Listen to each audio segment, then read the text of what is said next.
Hello students. आप सभी का स्वागत है आज की क्लास में। पिछली कुछ क्लासों में हम अपनी बायोलॉजी के कुछ टॉपिक्स की बात कर रहे थे। तो आज की क्लास में जो हम डिस्कस करेंगे वो है प्रोटिस्टा। अब देखिए, हम एनिमल किंगडम, प्लांट किंगडम, इन सब को लेकर बात कर रहे हैं। तो सबसे पहले जो मतलब किंगडम का मतलब साम्राज्य, चाहे वो यानी अगर हम पेड़ पौधों की बात करें या जीव जंतुओं की बात करें, तो हर एक का साम्राज्य होता है। साम्राज्य का मतलब किस तरीके के पेड़ या किस तरीके के एनिमल्स उसमें रहेंगे, ये हमें उसमें पढ़ना होता है, समझना होता है।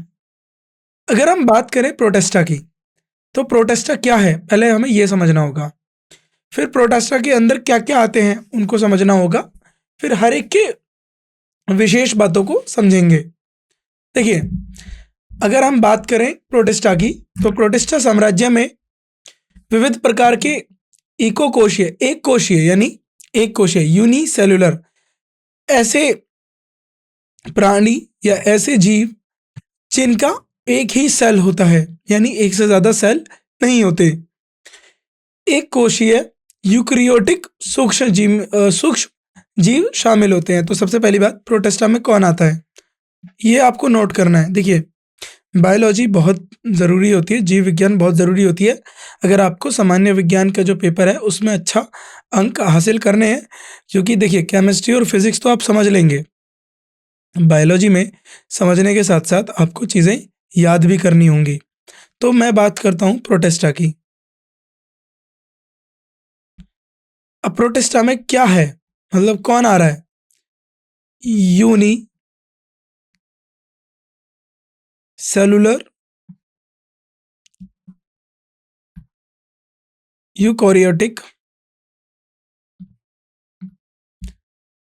माइक्रो माइक्रो ऑर्गेनिजम्स, ये हमारे प्रोटेस्टा के अंदर आते हैं। वे आमतौर पर जलीय आवास में पाए जाते हैं। तो सबसे ज्यादा प्रोटेस्टा आपको कहाँ मिलेगा?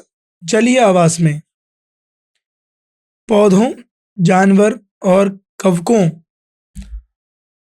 द्वारा प्रदर्शित विभिन्न जीवन शैली में प्रोटेस्टा के विभिन्न समूह को प्रतिबंध होती है। उनके पास विभिन्न प्रकार की पोषण अवधि होती है, यानी वो जो अपना खाना है, पोषण का मतलब कहाँ से वो अपना खाना बनाते हैं, वह विभिन्न प्रकार की होती है। वे अपना भोजन संश्लेषित करने में सक्षम होते हैं, यानी खुद से बनाने में। वह अपना भोजन जो है खुद से बनाने में जो है सक्षम होते हैं। उदाहरण के तौर पे, यानी कुछ सदस्य स्वयं पोषी भी होते हैं। यानी देखिए, प्रोटेस्टा के जो कुछ सदस्य हैं वह स्वयं पोषी हैं, यानी वह अपना भोजन खुद बना लेते हैं। एको कोशीय एक कोशीय शैवाल जैसा कि यूग्लेन जैसे, देखिए जो यूनिसेलुलर एल्गी होती है जिसको हम बोलते हैं शैवाल, शैवाल में एक होता है यूगिलिना। यूगिलिना जो शैवाल होता है, यूगिलिना, वो हमारा प्रोटेस्टा का एक उदाहरण है। अन्य परजीवी या सेप्रोफाइटिक, जैसे सेप्रोफाइटिक होते हैं, उनके पोषण के मोड के आधार पर प्रैक्टिसेस, जो आपके जो देखो प्रोटेस्टस यानी जो प्रोटेस्टा हैं, अब उनके पोषण के यानी किस तरीके से वो अपना पोषण करते हैं उनके आधार पर फोटोसिंथेटिक जो सिंथेटिक शैवाल, डिकम्पोजर जैसे स्लाइम मोल्ड्स और प्रेडेटर जैसे प्रोटोजोआ के रूप में समूहकृत होते हैं। समझिए, यहाँ पर प्रोटोजोआ की जो प्रोटिस्टा है, ये हमने तीन तरीके से बात करी। एक फोटोसिंथेसिस जैसे ही जो अपना खाना स्वयं बनाए, वो होते हैं शैवाल, जैसे एल्गी, शैवाल। डिकम्पोजर, जो डिकम्पोजर होते हैं जैसे कि जो स्लाइम मोल्ड्स जिन्हें कहते हैं, और प्रेडेटर जो पकड़ के, प्रेडेटर क्या होता है कि वह अपना खाना जो है दूसरों से लेकर खाता है। प्रोटोजोआ, ये दूसरों पे निर्भर होते हैं अपने खाना बनाने के लिए, समूहीकृत किया जाता है। प्रोटिस्ट प्रोटिस्टस में यूक्रियोटिक कोशिका, देखिए कौन सी कोशिका? यूक्रियोटिक कोशिका में पाए जाने वाली झिल्ली बद्धती अंग होते हैं। अब इसके अंदर ये इसकी जो है कैरेक्टरिस्टिक्स हैं, खूबियां हैं, तो इनको आप याद रखेंगे। तो इनके अंदर क्या होती है, झिल्ली जो है बाधित अंग को बांधती है। कुछ प्रोटिस्टिस में बाल की तरह की सीलिया या चाबुक जैसी फ्लेगला, देखिए सीलिया ऐसे चाबुक जैसी या बाल की तरह एक सीलिया होती है, विप लाइक होती है, जो गति के लिए होती है, यानी जो उनको चलने के लिए मदद करती है। प्रोटोजोआ सूडोपोडिया का उपयोग गति और भोजन के सेवन के लिए करते हैं। जो ये सूडोपोडिया है ना, अब बोला जाएगा प्रोटोजोआ के अंदर ये जो सूडोपोडिया होता है, यह किसका काम करता है? यह जो काम करता है इंजेशन ऑफ फूड, भोजन का सेवन करने के लिए, इंजेशन ऑफ फूड, भोजन का स्वयं जो है सेवन करने के लिए, और साथ साथ में किसके लिए होता है? चलने के लिए, मोशन के लिए। प्रोटिस्टिस अलैंगिक या यौन रूप से सिस्ट निर्माण या माइटोसिस या मियोसिस द्वारा प्रजनन करते हैं। इनका रिप्रोडक्शन कैसे होता है, रिप्रोड्यूस कैसे करते हैं?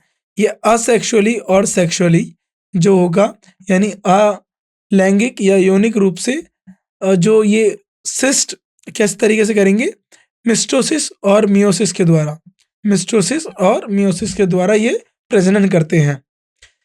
उसके बाद कुछ एग्जाम्पल्स, डाइनोफ्लैगलेट्स और डायटम्स, यूग्लेन, प्रोटोजोआंस, ये सब इनके क्या हैं? उदाहरण हैं। गैलियोनिकस समुद्री सतह पर अधिकता में विकसित होता है, जो समुद्री लाल दिखाई देता है, जिस लाल ज्वर कहा जाता है। यानी जो समुद्र में देखा होगा आपने, कोई कोई जो उसकी टाइड होती हैं, जो ज्वर होता है, ज्वर भाटा जो समुद्र में आता है, उनका कुछ रंग जो होता है वो लाल होता है। लाल होने के पीछे का जो रीज़न है, उसके अंदर गोलिनियोक्लिस नाम का जो है एक प्रोटिस्टा रहता है। अब प्रोटिस्टा में हम सबसे पहले जो पढ़ेंगे वो पढ़ेंगे फंगी या फंजई या कवक। कवक वह समूह है जो थैलिस रूप में पाए जाते हैं। किस रूप में पाया जाएगा? सबसे पहला पॉइंट, थैलिस रूप में पाए जाते हैं, जो एकल कोशिका या कई कोशिकों से बने हो, यानी ये एक सेल से या अनेक सेल से बने हो सकते हैं। उनकी कोशिका की दीवार चिंटे, देखिए उनकी कोशिका की दीवार को क्या बोला जाता है? चिटिन। ये पॉइंट याद रखना है। चिटिन क्या है?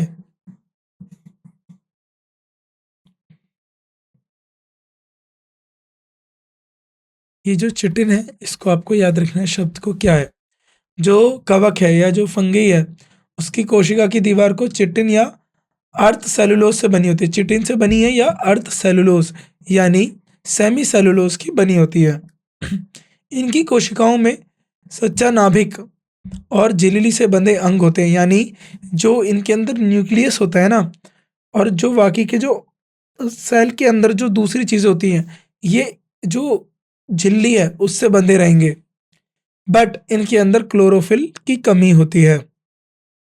कवक प्रमुख विघटक होते हैं। ये क्या होते हैं? डिकम्पोजर होते हैं, है ना। ये जैसे देखा होगा फंगस आ जाता है, कभी ब्रेड के ऊपर आप रख दो, वहाँ पर फंगस आ जाएगा, और धीरे धीरे वो फंगस क्या है, वो सारा जो ब्रेड है खा जाएगा।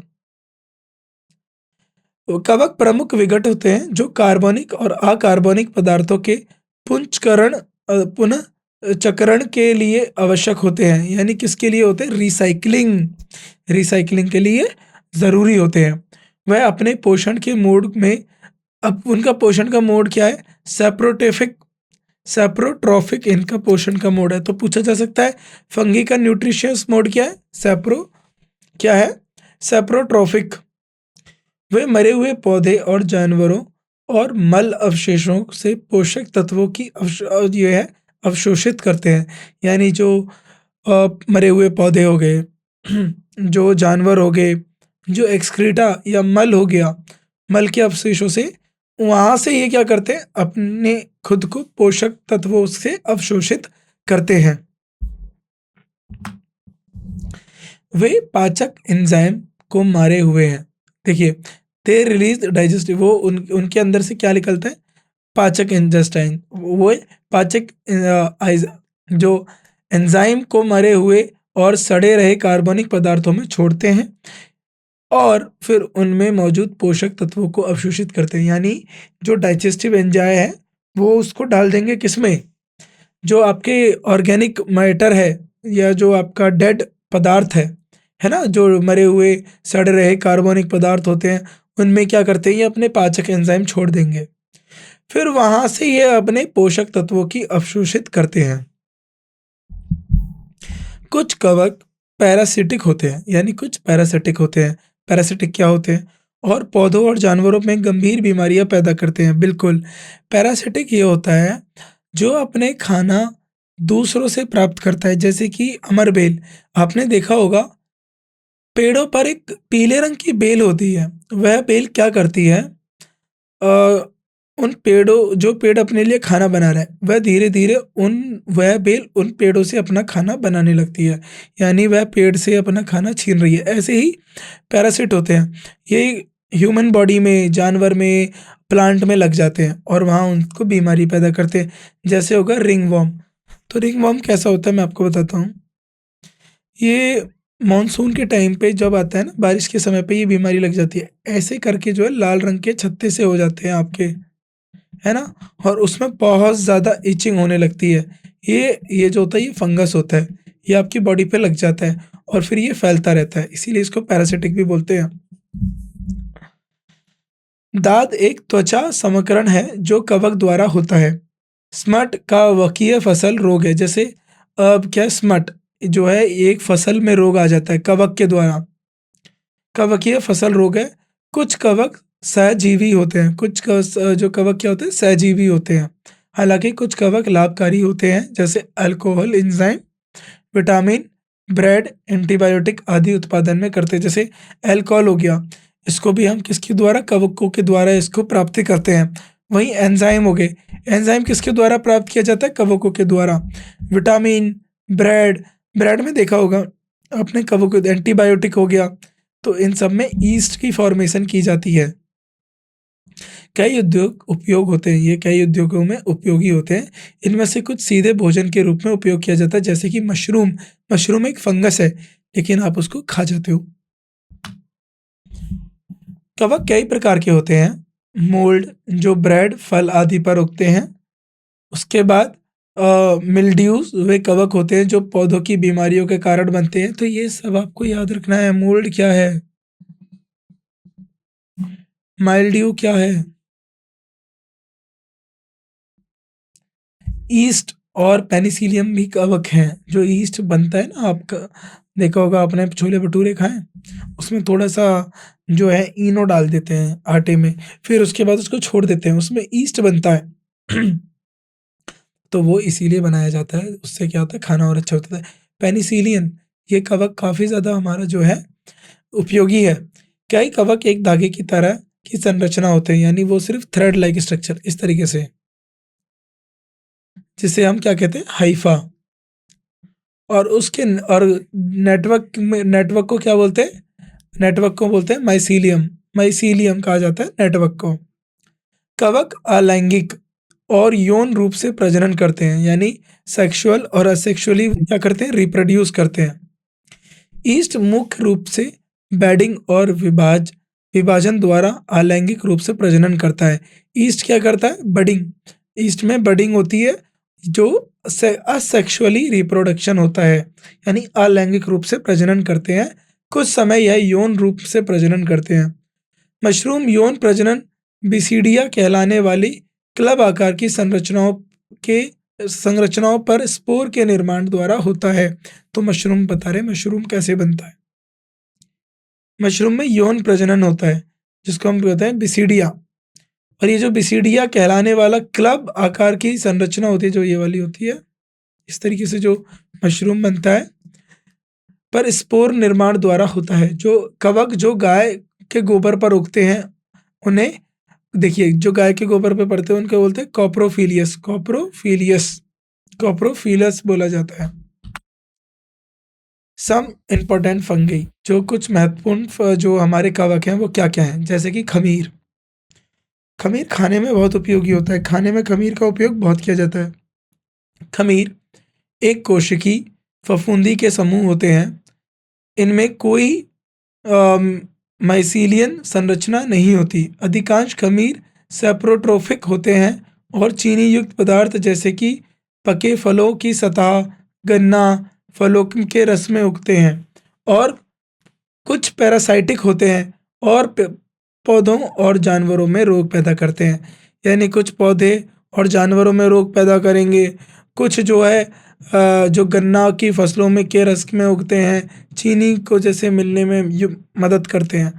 तो खमीर कोशिका बाह्य एंजाइम जिससे जाइमाइज कहते हैं, यानी जो जो खमीर होता है उसका एक्सट्रूलर सेलुलर एंजाइम को क्या बोलते हैं, जाइमीज, याद रखना जाइमीज, को स्रावित करती है। यह जटिल चीनी के साधारण घुलनशील चीनी की में परिवर्तित करती है, जो कॉम्प्लेक्स शुगर होती है उसको सॉल्युबल शुगर में बदल देती है। खमीर सामान्यतः बडिंग या विभाजन द्वारा प्रजनन करते हैं। खमीर क्या करता है, बडिंग या विभाजन द्वारा प्रजनन करते हैं। अब कुछ फायदे देखिए, ये जो फायदे हैं ये क्या है, ये खमीर के फायदे हैं।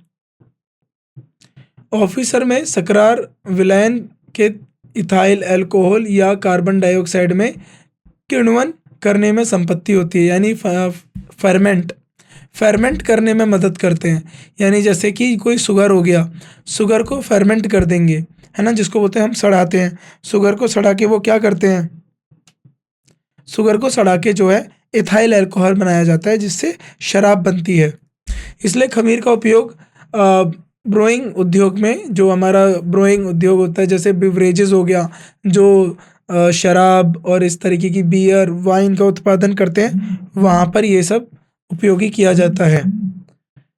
बेकिंग उद्योग, बेकरी में बेकर खमीर जो है डो नरम और स्पॉन्जी बनाने के लिए इस्तेमाल किया जाता है। मैंने आपको बताया ना, आटे को नरम और स्पॉन्जी बनाने के लिए खमीर का इस्तेमाल किया जाता है। यह बेक्ड उत्पादों की संरचना और स्वाद को बदल देता है। जो बेक्ड उत्पाद होते हैं उनकी संरचना में बदलाव आ जाता है, स्वाद में बदला जाता है। अब आता है हमारा सैक्रोमाइसिस सर्विसेज को बेकर में खमीर कहा जाता है, तो इसको बेकर खमीर कहा जाता है। तो पूछा जाएगा बेकर सीस्ट क्या है, ये इसका नाम है, याद रखेंगे।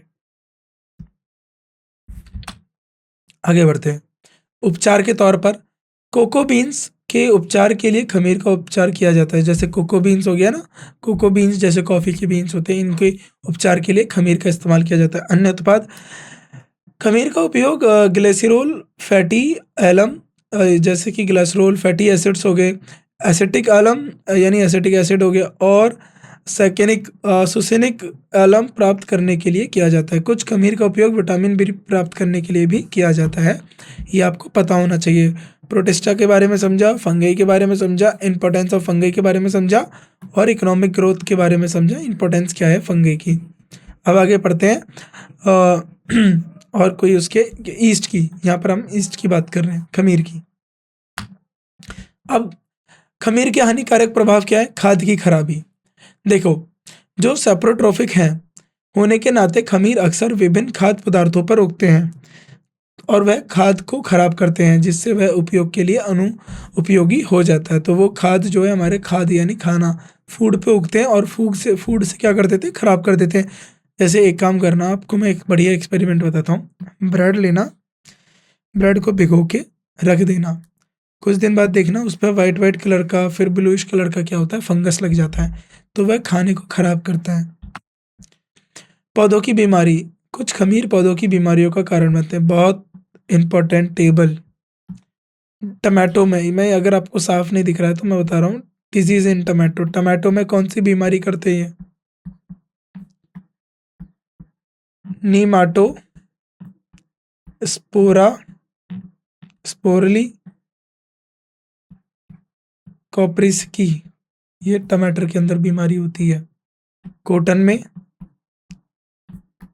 नेमाटो स्पोरा, लाइक्रोप्सी हो गया ना, ये लाइक्रोप्सी स्पोरा लाइक्रोप्सी, ये हो गया गॉस्पिसी। और गार्डन बीन्स में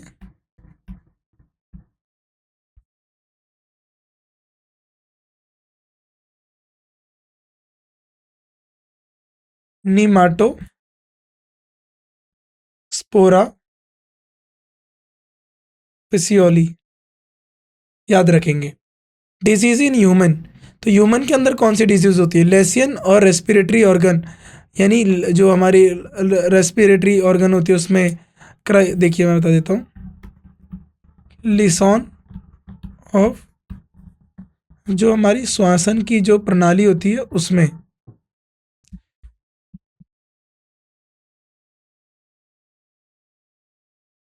जो हमारे श्वासन के अंग होते हैं उनमें यह बीमारी करता है। क्रिप्टोकोकस नियोफॉर्मन्स इस बीमारी का नाम। Skin red, external gear, inheritor of gentle, ये सब हमारे क्या है, इनकी बीमारी है। मिगिलिस इन ब्रेन ट्यूमर में भी ये जो है करता है। अब हम बात करते हैं एस्परीगिलिस, ये क्या होते हैं? इन कवकों को सामान्यतः काला, धुंधला या ब्रेड मोल्ड कहा जाता है। यह गोबर, लकड़ी, ब्रेड, मक्खन, चमड़े के जूते, जाम, शराब आदि पर उगता है। कवक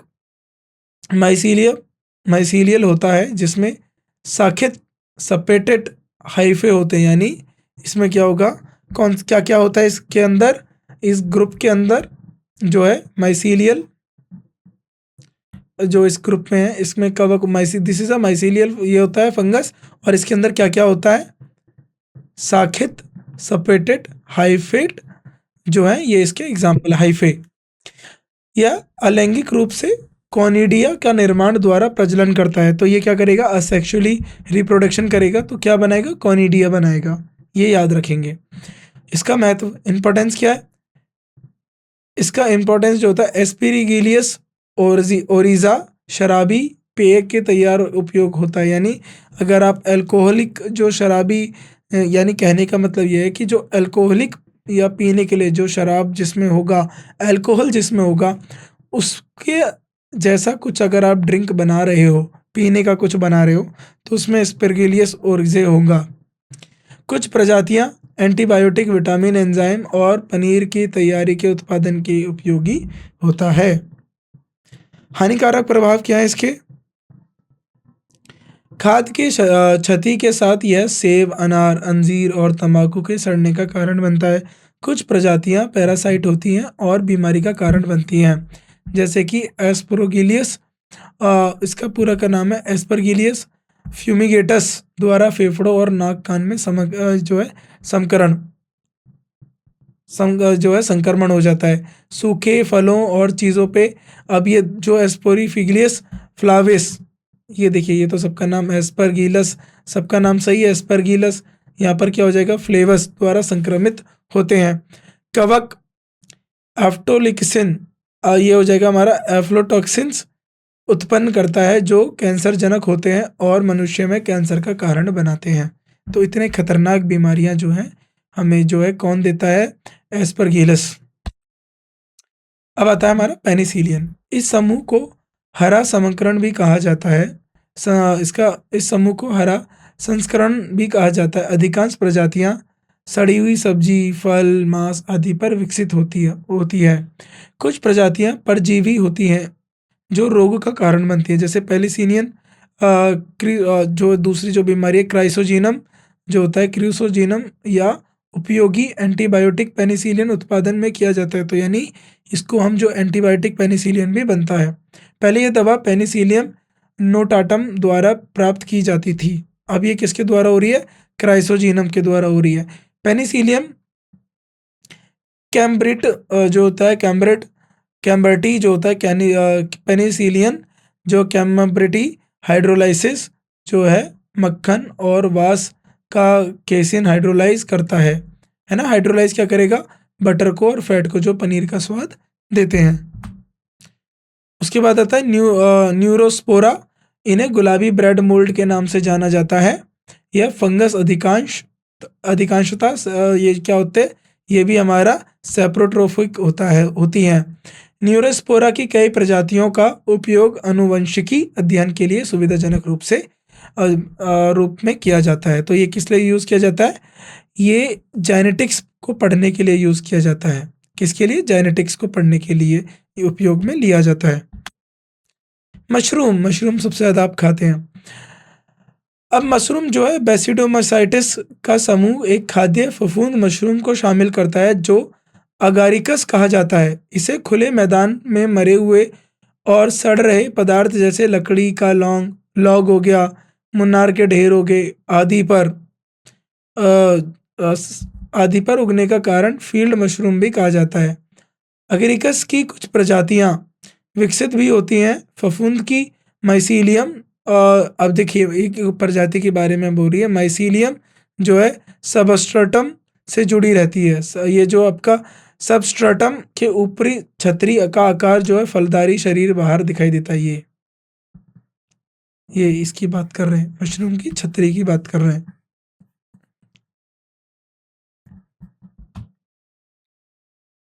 अब आता है हमारा मशरूम। लाइकन, लाइकन एक फफूंद और शैवाल की स्थायी संगठन है। लाइकन फैगाल घटक माइकोबायंट कहलाता है, जबकि शैवाल घटक माइकोफ्लोब्लाइंट कहलाता है। दोनों में सहजीवी संगठन होती है जिसमें फफूंद अनुकूल स्थिति पे सुरक्षा प्रदान करता है। शैवाल फोटोसिंथेसिस की मदद से तैयार खाद्य प्रदान करता है, जो हमारे लिचिन्स होते हैं जिसको हम लाइकन बोलते हैं।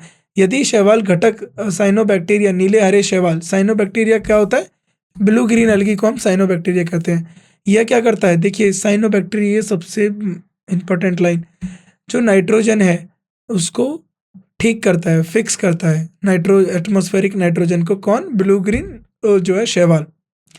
लाइसिन, पत्थर पर उगने वाले लाइसिन को हम क्या बोलते हैं, सेक्सिकोल्स कहा जाता है। पेड़ की छाल पर उगने वाले को लाइकन को लिचिन्स को क्या बोलते हैं हम, पेड़ की छाल पर उगने वाले को कॉर्टिकोल्स कहा जाता है। लाइकन धुंधले औद्योगिक क्षेत्र में नहीं उगते जहां वायुमंडल प्रदूषित होती है। तो लाइकन वहीं होंगे जहां सबसे ज्यादा नाइट्रोजन होगी। लाइकन की जनसंख्या में कमी, देखिए लाइस जब आप, ये इसकी बहुत इंपॉर्टेंट लाइन है, एग्जाम में पूछी गई है, किसकी कमी से वायु में प्रदूषण का पता चलता है। लिचिन की कमी से वायु में जो है प्रदूषण के बारे में पता चलता है। माइक्रोइजा, यह उच्च संयंत्रण की जड़ प्रणाली और फफूंदी हाइफा के बीच पारस्परिक सहजीवी संगठन को प्रतिनिधित्व करता है। जड़ कोशिकाएं और फफूंद सीधे एक दूसरे को पोषण प्रदान करते हैं। अब आता है हमारा प्लांटी। अब देखिए, अब जो ये प्लांटी के बारे में चर्चा है वो हम अपनी अगली क्लास में करेंगे। यहाँ तक आपने प्रोटिस्टा के बारे में सीखा, समझा। अब जो है प्लांटी के बारे में हम अपने अगले चैप्टर में पढ़ेंगे। तब तक के लिए आपने जो भी प्रोटिस्टा के बारे में समझा उसको दोबारा से समझिए। फंगस क्या होता है, जो फंगी की जो कवक के जो महत्वपूर्ण उदाहरण क्या हैं, ईस्ट क्या है ना, खमीर, खमीर का इकोनॉमिक इम्पोर्टेंस क्या होता है, खमीर के हार्मफुल इफेक्ट क्या है, एस्परगिलियस क्या है, पेनिसिलियम क्या है, न्यूरोस्पोरा मशरूम, इन सब के बारे में आपको विस्तार से जानकारी होना चाहिए। देखिए जो बायोलॉजी है, जो एग्ज़ाम में बायोलॉजी पूछी जाती है, ये पूरी फैक्ट बेस्ड पूछी जाती है। तो आपको बायोलॉजी की टू द पॉइंट जो है लाइंस याद रखनी है, यानी आपको सब कुछ अच्छे से पता होना चाहिए, है ना। तो जब आपको पता होगा तो आप चीज़ों को अच्छे से समझ पाएंगे, परीक्षा में अच्छे से जो है उत्तर दे पाएंगे। तब तक के लिए बस एक ही तरीका है, जितना ज़्यादा आप अभ्यास करते रहेंगे उतने अच्छे से आप चीज़ों को सीख लेंगे। तो आज की कक्षा में बस इतना ही, बाकी का जो है हम अपनी अगली कक्षा में करेंगे। तब तक के लिए आप इनको अभ्यास करते रहिए और सबसे ज़रूरी इनको लिख लिख कर अभ्यास करिए, जिससे आपको चीज़ें ज़्यादा याद हों और चीज़ें समझ में भी आएँ। तो बाकी की जो बातें हैं वो हम अगली क्लास में करेंगे। तो हमसे जुड़ने के लिए आप सभी का शुक्रिया। पढ़ते रहिए, अपने एग्ज़ाम्स की तैयारी करते रहिए, परीक्षा की तैयारी करते रहिए।